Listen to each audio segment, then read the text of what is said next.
Okay, I just went to turn the camera off, on actually, and it went off.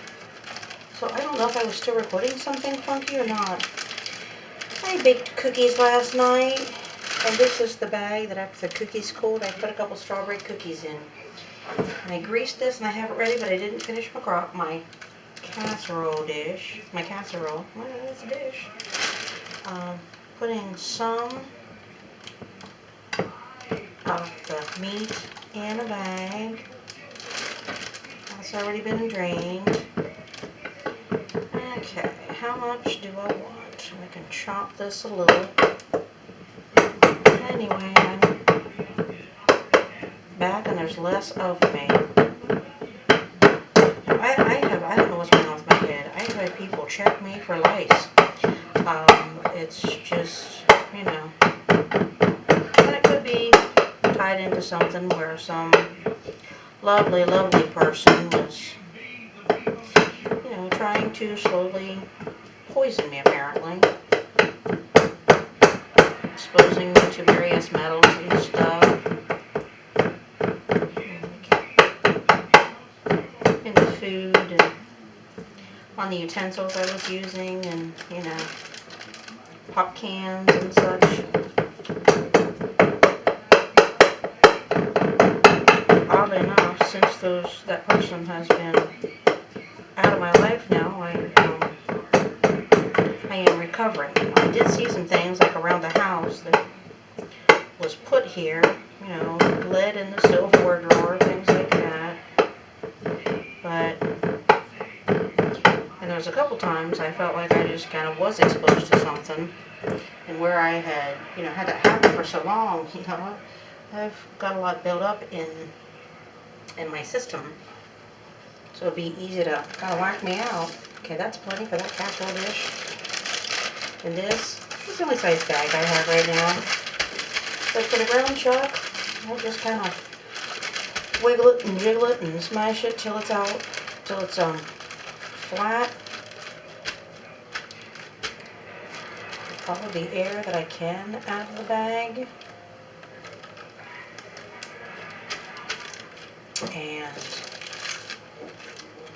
I lay it flat somewhere in the freezer to freeze.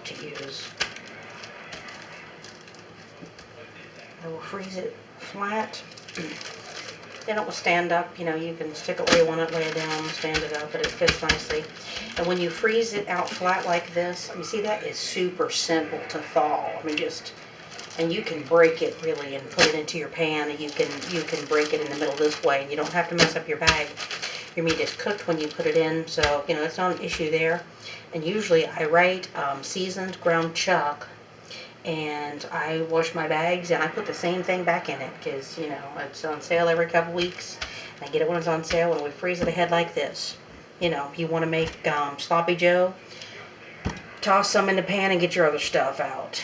You know, turn it on low to medium, and it's thawing, and, you know, it's like you've already fried it, which you have by the time you go get your stuff, whatever you use. If you use Manwich, oh, God help you, and pray. And if you like that, great, enjoy it, but I don't.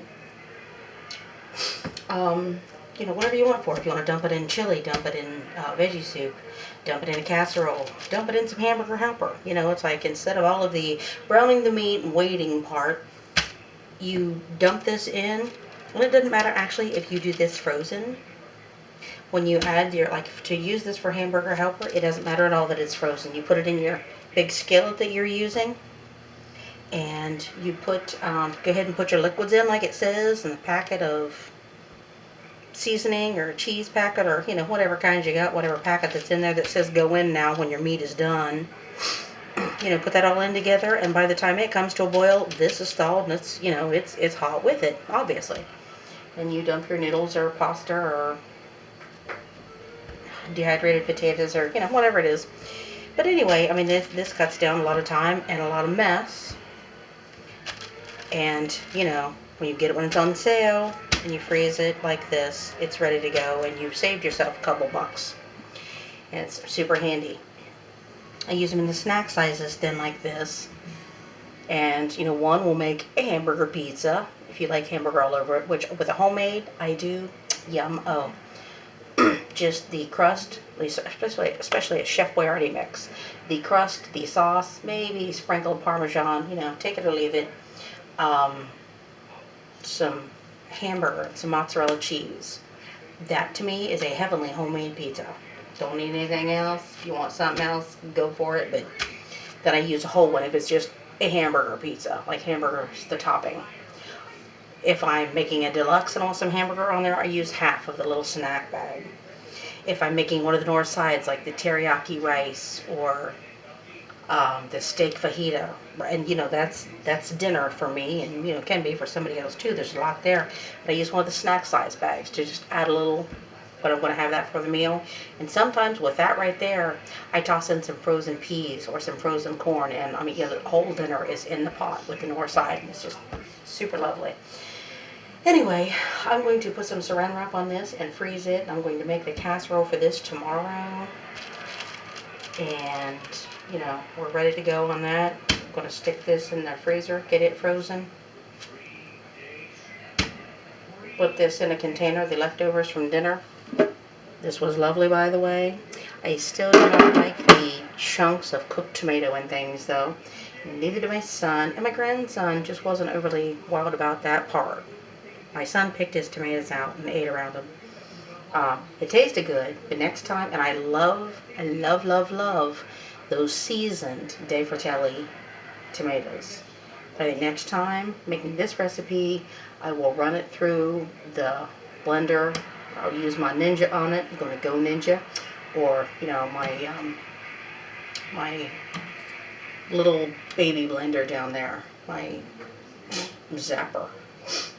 But I would puree that next time. But it was super good. And either leave the sugar out totally, which it was good. It was better when I tasted it then without the tablespoon of sugar in. But either leave it out or put in a second one with it. Because it just kind of, I don't know which way we're going. But it was really good anyway. It's just, having that first little bite, it was better without it. I like the potatoes fine in there. It would have been good over rice. I think my favorite still would be to bake an actual baked potato in the oven, not polluted, zapped and poisoned in a microwave, with the nutrients fried. Stick a baked potato in the oven, rub the outside with a little bit of butter or something, wrap it up in foil, I know, butter, foil, all of the above. Stick it in the oven for an hour at 350, and then when it comes out and it's nice and fluffy and hot and good, and smash it down and spread some more butter on there and just, yum, and put a big old heaping spoon of this over it. Be pretty and look good. This does need a touch of something green for presentation. Maybe even, like some green snips of green onion, chives, something. Fresh parsley would be good. It could pull off a little bit of basil, but we don't want to swing to spaghetti. Whatever herb or spice you need. Some flat leaf parsley, some of the whatever parsley. It needs a splash of something green to just be pretty and, presentation. Eat with your eyes first. Anyway, give it a shot and show somebody else how you do it. Light the way for all. Shine your light. Anyway, praise God from whom all blessings flow. Ciao for now.